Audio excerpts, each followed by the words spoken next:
Aïe, aïe, aïe, c'est dur le dimanche matin. Ça va, Gaël? Bien affalé dans le canapé. Très bien. Bonjour à tous. Ouverture de ce salon enfin la dernière journée, hein, le dimanche matin. On démarre tout doucement, tout doucement. Il y a eu un peu foule hier, avant-hier. On a vu du monde, on a pu discuter pêche avec les uns les autres. Toi, tu avais des conférences tous les jours, d'ailleurs. Tous les jours, ouais. Sur le poisson d'eau douce, pas mal.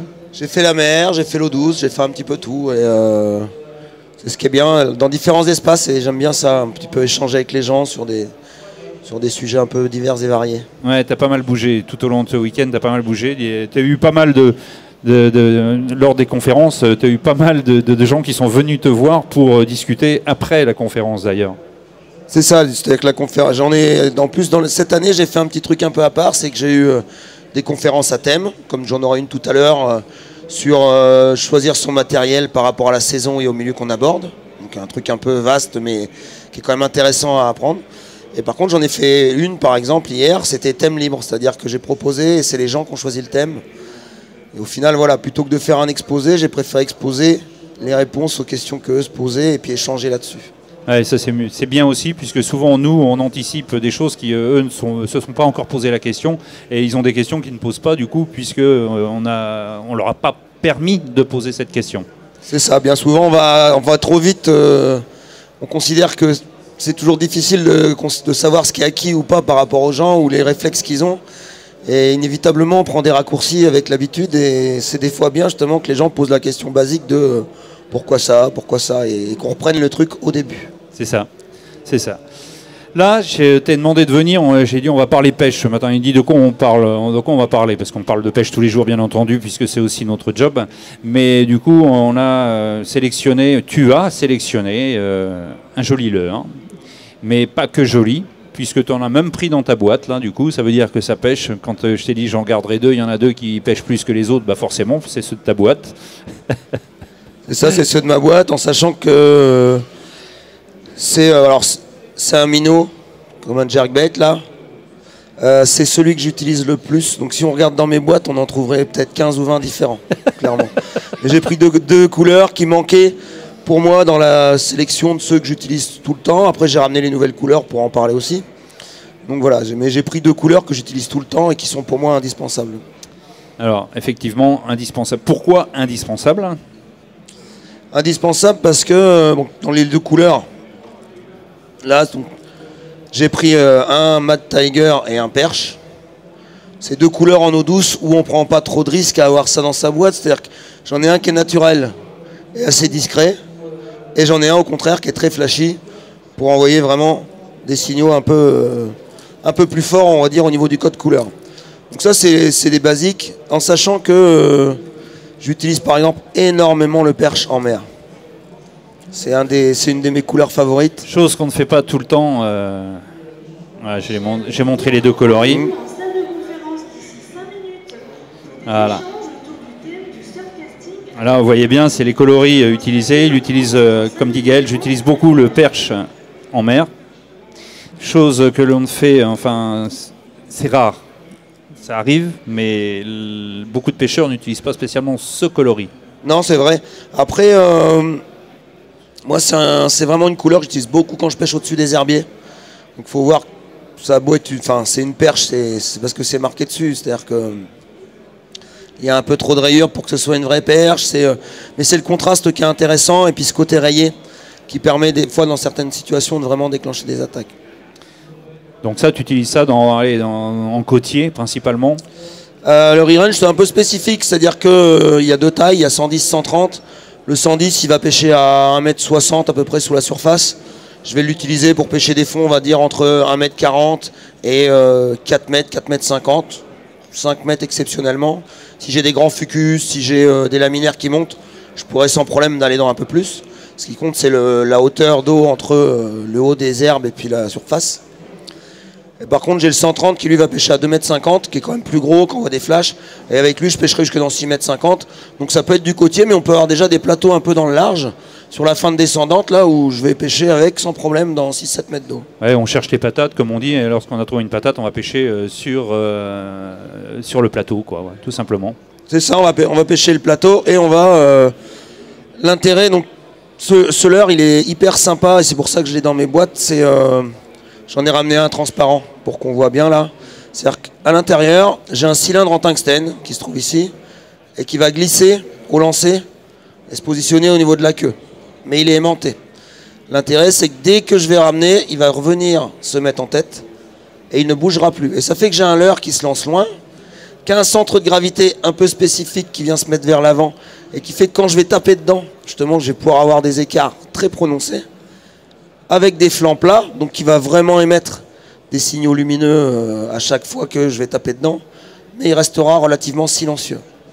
Et au final, c'est pour ça que c'est un peu mon passe-partout. J'ai des leurres comme le Mad Squad, où il y a vraiment des billes que je vais utiliser en tapant dedans quand je veux vraiment la bille, mais c'est des leurres un peu moins polyvalents sur une saison que des leurres relativement silencieux comme celui-ci. D'accord, donc c'est un leurre quand même que tu utilises couramment en mer, dirons-nous, pour le bar en l'occurrence, je pense. C'est mon leurre à bar. Ciblé, après, hein. on prend quelques lieux, mais c'est anecdotique, c'est vraiment le leurre à bar par excellence. C'est-à-dire Ouais. que On cible un poisson en particulier quand même. là, c'est vraiment cibler un poisson en particulier. Ouais. Ouais, tout à fait. Les coloris, tu les choisis en fonction, parce que tu sais très bien que l'histoire des coloris, c'est un casse-tête pour tout le monde, et même pour nous quelquefois. Ça dépend. Mais tu choisis tes coloris en fonction de l'intensité lumineuse, en fonction d'une mer agitée, en fonction de... Quel est ton déclic lorsque tu dis je mets ce coloris? J'ai pas trop d'a priori. C'est-à-dire que le premier truc que je vais regarder, c'est le milieu, la couleur du milieu.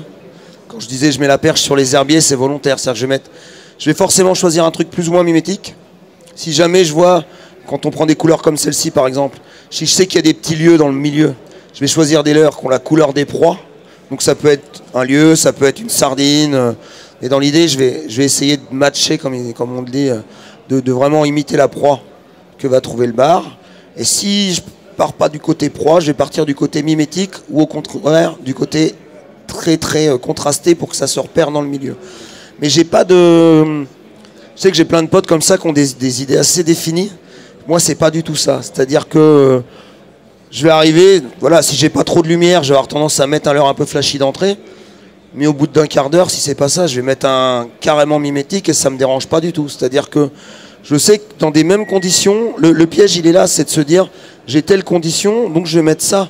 Mais au final, ça marche pas comme ça parce que on peut avoir une température d'eau identique à celle de la veille, la couleur de l'eau identique, la même luminosité, le même poste. Par contre, je peux avoir des poissons qui sont au niveau de l'activité plus ou moins justement en phase avec je mange ou j'attrape tout ce qui bouge, ou au contraire, je suis plus prudent et j'y vais doucement. C'est-à-dire que c'est l'activité du poisson qui conditionne le truc, mais en mer, ça va tellement vite. Une journée, on a une matte de bar qui vient d'arriver derrière une tête. S'ils sont nombreux, j'ai tout intérêt à ce que ça se voit et puis à y aller. Alors que le lendemain, déjà, ils seront arrivés de la veille. Si je les ai déjà pêchés, si jamais il y en a un peu moins, qu'ils ont bien mangé, je serai obligé de descendre un petit peu en couleur, en intensité, pour essayer de prendre les quelques poissons un peu plus méfiants. Donc je me méfie du critère turbidité, lumière. C'est eux qui répondent, c'est pas moi. J'aime bien, ouais, parce que c'est effectivement ça. Depuis le nombre d'années que tu pêches, l'expérience que tu as, il n'y a pas une condition similaire à chaque fois pour le coloris. Non.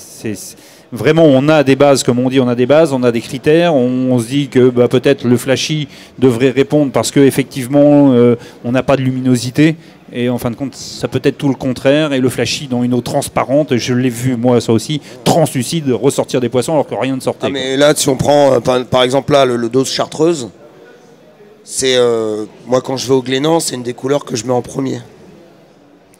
Alors que les Glénans, on est en pleine mer. L'archipel, là, l'eau, elle est ultra claire. Ouais, c'est clair. Hein. Pour peu qu'il y ait du soleil, t'envoies ça dans la chambre, tu te dis, mais... N'importe quoi. Et bizarrement, ça marche très très bien. C'est pas tout le temps. C'est qui tout double. Par contre, quand c'est ça, on gagne un temps fou. Nous, on voit bien l'heure. Par rapport à l'évolution dans les patates, on sait où on en est, où c'est où il faut faire les stops. On sait. Donc on a un bon visuel. Ça fait qu'on pêche mieux qu'avec un leurre qui serait très mimétique. Et par contre, ils vont sauter dessus certaines journées. Donc, faut pas s'arrêter à ça. La meilleure couleur la saison dernière, par exemple, sur l'automne, là, nous, on a énormément pris avec cette couleur-là. Donc là, pour le coup, c'est pas mimétique, ça reste flashy. On a une tête rouge et c'était de loin la couleur avec laquelle, pas forcément on faisait le plus de touches. Par contre, au niveau de la taille moyenne, c'était juste 10 cm au moins de plus par rapport aux autres couleurs.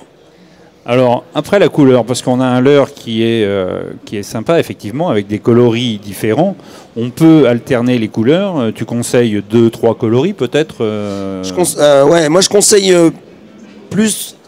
Enfin, dans l'idée, pour moi, il faut 4 contrastes différents quand on va à la pêche. Il en faut un clair, un foncé, un fluo, et après, un que j'appelle transparent pailleté, c'est-à-dire dans les poissons nageurs, en général, on appelle ça les coloris ghost. C'est-à-dire les couleurs où la lumière va passer au travers. Et comme ça, le leurre va prendre la couleur du milieu dans lequel on l'immerge. Et en fait, ça, c'est mes 4 bases.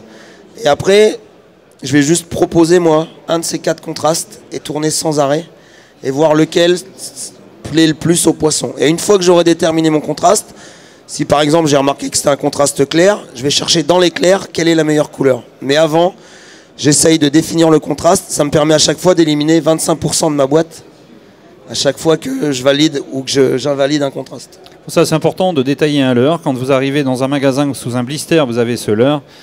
C'est important de savoir lequel ou lesquels choisir. Gaël donne quelques clés, mais tu choisis la couleur avant la vibration ou la vibration avant la couleur? Ou est-ce que tu assimiles les deux et tu dis cette vibration-là avec ce coloris-là? C'est compliqué ce que je te demande. Ouais, mais... Non, c'est compliqué, oui et non. C'est-à-dire que je vais regarder quelle espèce je pêche, quelles sont les conditions par rapport à la température de l'eau notamment. Et c'est plus les conditions du milieu qui vont dicter le choix que je vais faire. Si je prends le cas, pour faire simple, si je prends le cas de pêche au brochet, au range là, si j'arrive au mois de mai dans une eau à 16 degrés, je vais avoir tendance à mettre ce que je disais tout à l'heure, un mat squad. Alors avec des billes, je vais en mettre un fluo, parce qu'on est sur une période où le brochet va être très actif, où il va se refaire une santé. Si je prends le même plan d'eau, j'arrive sur une eau à 16 degrés, la même turbidité, sauf que j'arrive fin septembre, et ben là je mettrai un re-range sans hésiter, parce que j'ai moins de billes, et je mettrai sûrement une couleur beaucoup plus naturelle, parce qu'ils ont été pêchés toute l'année. Donc au final, il n'y a pas un critère, c'est-à-dire que c'est l'ensemble des critères qui font que je vais choisir tel ou tel leurre par rapport aux vibrations et par rapport à la nage qui va me permettre d'obtenir. Oui, parce que les vibrations, c'est très important souvent, hein, on le dit, on le répète, mais c'est bien de répondre comme ça, parce que souvent, j'utilise un leurre avec forte vibration ou pas, j'utilise quelle couleur, les gens se posent toujours la question. Donc d'avoir 4 contrastes de coloris, c'est très important. En coloris, et d'avoir un silencieux et un bruiteur. Voilà. Donc c'est la base. C'est la base. Après, ce qu'il faut bien, et ça c'est un peu difficile à concevoir au début, mais c'est plus difficile de trouver le bon leurre dur que le bon leurre souple. C'est-à-dire que le leurre dur, son aptitude, c'est d'avoir une profondeur de nage prédéterminée, d'envoyer des vibrations beaucoup plus fortes que le leurre souple, mais par contre, on a moins de possibilités d'usage par rapport aux profondeurs, par rapport à tout ça. C'est ça. Le cahier des charges, il est déjà beaucoup plus strict en fait par rapport à l'utilisation qu'on en aura d'un leurre dur qu'un leurre souple. Par contre, si on trouve le bon leurre dur, on attrape beaucoup plus de poissons qu'avec un leurre souple. Donc en fait, le jeu il est là, c'est de me dire, je vais jouer sur les vibrations, sur les couleurs, sur l'animation, parce que ça fait partie entièrement du type de leurre. Là, on est sur un leurre qui est suspending. Sur les barres comme sur les brochets, il faut savoir s'en servir de ça. Et c'est pas forcément parce que j'ai un leurre qui peut être secoué et avoir vraiment une nage très erratique qu'il faut que je le fasse systématiquement. Et le leurre dur, le jeu il va être là. Ça va être de trouver un petit peu l'alchimie entre le moment où je le secoue, j'envoie des flashs, où je fais du bruit, et le moment où je marque une pause qui va laisser le temps au carnassier d'arriver et de venir. Et au final, il y a des journées où j'aurais quasiment pas besoin de le secouer. Je vais le ramener plus doucement. C'est mes pêches d'automne, j'adore pêcher comme ça sur les herbiers qui commencent à mourir là. Je l'anime très peu, je mouline doucement, je fais juste quelques flashs, un stop, et je repars plus comme un poisson qui est en train de périr si tu veux qu'un truc qui va les agresser. Et donc ça c'est le jeu du leurre dur, il est là, c'est de trouver le truc. Par contre quand on a trouvé, bon, les poissons viennent de loin, ça pêche vite. Il n'y a rien de meilleur les lames qu'on a montrées hier, éventuellement on se retrouve dans le même cas de figure quand on pêche à la Runner Blade, mais pour dépouiller un plateau en mer qui fait 10 hectares, C'est pas la peine d'aller le gratter au leurre souple tout doucement. Non, il vaut mieux passer avec des leurres comme ça très vite dessus. Enregistrer où on a les touches. On a quand même de l'électronique maintenant qui permet de marquer un point. On a la dérive.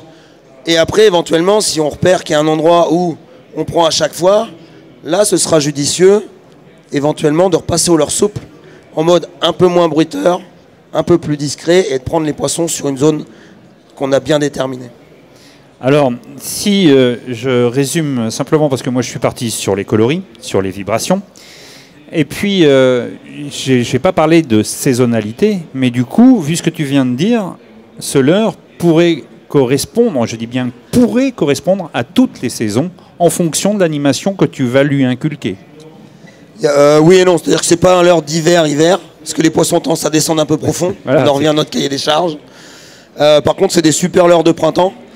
Il y a soit on pêche précis dans les bords, dans pas d'eau, et on va prendre le 110, soit au contraire, on pêche des grands plateaux, et on va passer sur le 130 pour aller plus vite et mettre plus de vibrations.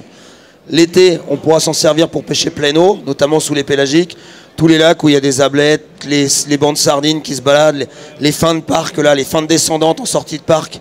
C'est le genre de leurre qui est quand même relativement facile à utiliser, qui se lance loin, qui pêche vite. Donc on va pêcher comme ça. Et après l'automne, quand les poissons vont se rassembler sur les plateaux un peu plus au large, là on va revenir sur du 130 et on va envoyer un peu plus le steak. Voilà. Écoutez bien ces conseils judicieux que Gaël apporte. Effectivement, on a pris un leurre pour éviter de perdre tout le monde. De taille, plusieurs coloris. Si vous devez enlever un hameçon pour pêcher en eau douce, ne vous trompez pas. Il y a un hameçon à enlever, pas n'importe lequel. T'enlèves pas celui de l'avant, t'enlèves pas celui de l'arrière, t'enlèves celui du centre. Après, tout est possible. C'est-à-dire que moi, ce que je fais, même en mer, hein, j'ai tendance sur mes modèles à mettre que 2 triples. Déjà, je m'en mets moins dans les mains, le coup on tombe dans les petits bars et tout ça, c'est quand même plus facile à gérer avec 2 triples. J'ai tendance à les mettre un peu plus gros parce que si j'en laisse que 2, comme il est là, il devient flottant. Donc ça m'intéresse quand je pêche les herbiers. Donc c'est pour ça que j'ai aussi des leurres montées avec juste 2 triples. Au moment où je tape dans l'herbier, j'arrête. Il va remonter doucement. Et c'est pour ça que ça m'arrive en mer, notamment quand je pêche les fucus et tout ça, là, de mettre juste les 2 triples derrière. Ça fait qu'il va se désaxer pareil. Par contre, au moment où il remonte, la tête, elle va remonter en premier puisque les triples vont rester l'arrière. Et au final, ça me permettra de passer plus facilement au-dessus des herbiers. Donc ça peut se faire. C'est l'astuce. Je lui ai dit, on enlève celui du milieu. Et lui, il me dit, pas spécialement. C'est ça le truc. C'est ça ce qui est intéressant. C'est qu'il y a plusieurs possibilités en fin de compte. C'est l'avantage et l'inconvénient. C'est-à-dire que là, on joue un peu comme on veut dessus. Il y en a qui pêchent avec des hameçons simples maintenant, on peut le mettre. Oui. Après, voilà, le tout, c'est est-ce que je veux qu'il soit réellement suspending? D'accord. Auquel cas, je vais quand même faire gaffe au poids total des hameçons pour avoir justement mon leurre qui reste entre 2 eaux. Ou est-ce que je veux qu'il soit flottant? Et s'il est flottant, comment je veux qu'il se présente quand il remonte? C'est-à-dire peut-être la première ou alors à l'horizontale. C'est là-dessus que je vais jouer. Excellent, j'adore ce type de conseils puisque ce sont des choses qu'on aborde rarement sur les leurres. Les hameçons, les coloris, les contrastes, la vibration, la saisonnalité, oui on en parle mais on ne parle pas toujours sur un leurre. Vous voyez ce qu'on a pu décliner sur un leurre. Donc quand on en a comme Gaël ou même moi des quantités dans les boîtes, j'en vois qui, en tant que guide, je voudrais essayer. Attends, du coup, on range les boîtes, on en sort 3 et on pêche avec 3 et on va apprendre à décliner ces 3 coloris ou ces 3 vibrations ou en fonction de la journée, comme on le sent et on voit après. Mais d'avoir une quantité de leurres, c'est pas toujours non plus. C'est bien pour aborder les différentes situations des différents secteurs que nous utilisons, parce que fleuve, rivière, mer, lac, plan d'eau.